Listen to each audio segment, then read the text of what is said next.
being a landlord would only get you so far because you're now consumed with maintenance. You're now consumed with every issue that goes on with that property. You're consumed with chasing down your money, right? It really is a full-time job. And for those that want to scale their business, right? Like I'm at 120 units now. I couldn't even imagine having to deal with individual tenants.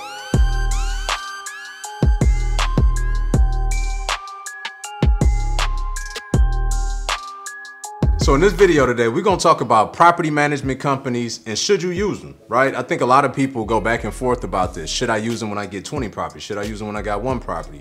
Should I not? The first question that you need to ask yourself though, do you wanna be a business owner or do you wanna be a landlord? Because there's a difference between the two.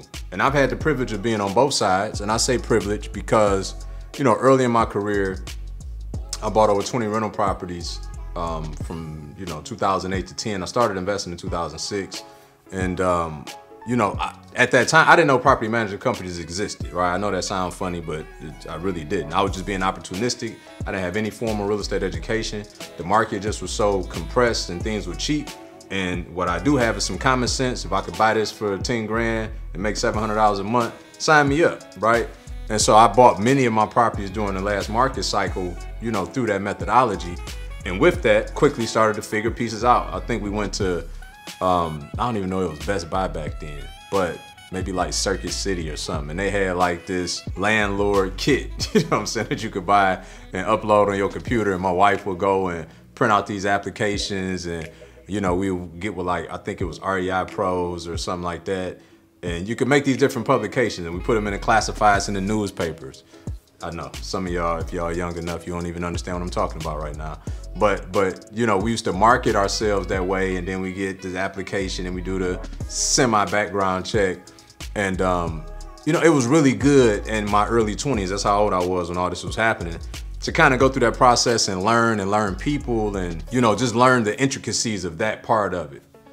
But now being on the other side and having 120 units in this season of my life, you couldn't pay me to go back and do it that way, right? Because I'm clear on the fact that while I do like making money, I'm very specific in how I like making money, and making a miserable million is not it for me, right? And so going back to that time, dealing with tenants, then I was blessed. I'm gonna be honest with y'all. I really, for all those years that I self-managed, all intents and purposes, listening to my colleagues and my peers, I really had a good run, okay? I really didn't have a lot of tenant issues. Yes, some tenants were late. Yes, had to work out some concessions.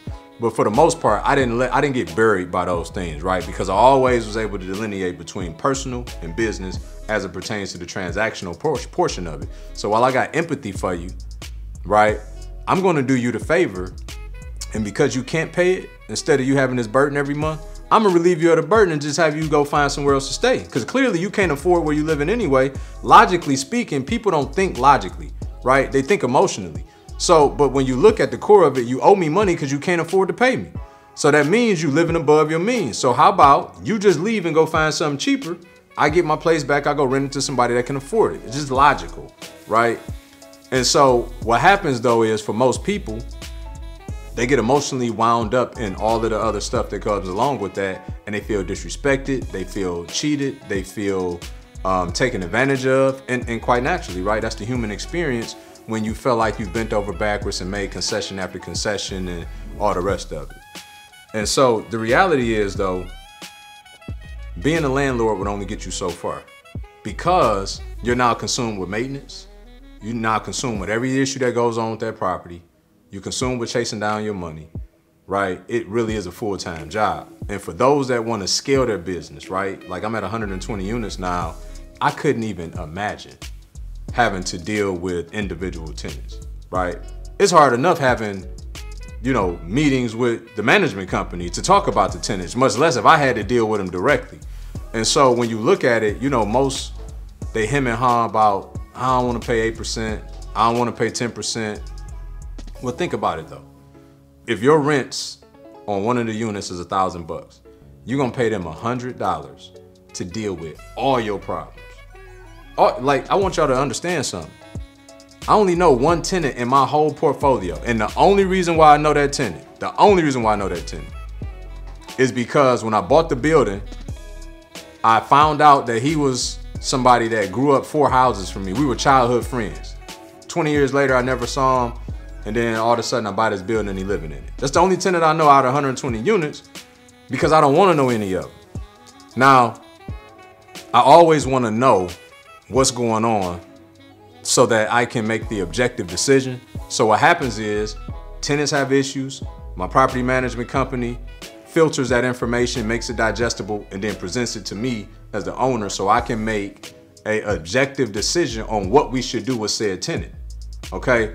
So I'm not totally exonerated from that process, but what I'm not is heavily involved and inundated with that so that, now imagine this, I can go and buy another 100 units. I go buy another 1,000 units because I'm not intimately involved in the day-to-day rigmarole and chasing down problems and putting out fires. That's what they get paid for. And quite honestly, it's worth the weight of gold to give them that money and have them go do that in your absence, okay? Now, if you're just somebody, there's people out there, right? And I don't know if you're one of them, but if you're somebody that really want to be like what you think is in control, and if you want to micromanage, then you have at it, right? But I'm talking to those that really want to scale their portfolio. And even if you got one property right now, the question still becomes, right? Depending on what your 9-to-5 is, if you have one, or if you're a business owner, like, do you really want to deal with their problems? Because if you're that close to the situation and you are self-managing,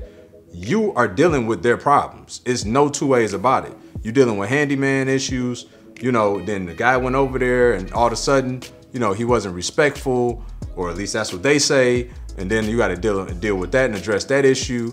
I mean, I can sit here for an hour, literally, just talking about all the slew of scenarios and issues that comes up with having to deal with the tenant directly. So for me, I don't think twice. I'm actually not even buying a property unless I got a property management company in place. I'm not even interested in starting a relationship out that way. And here's the truth.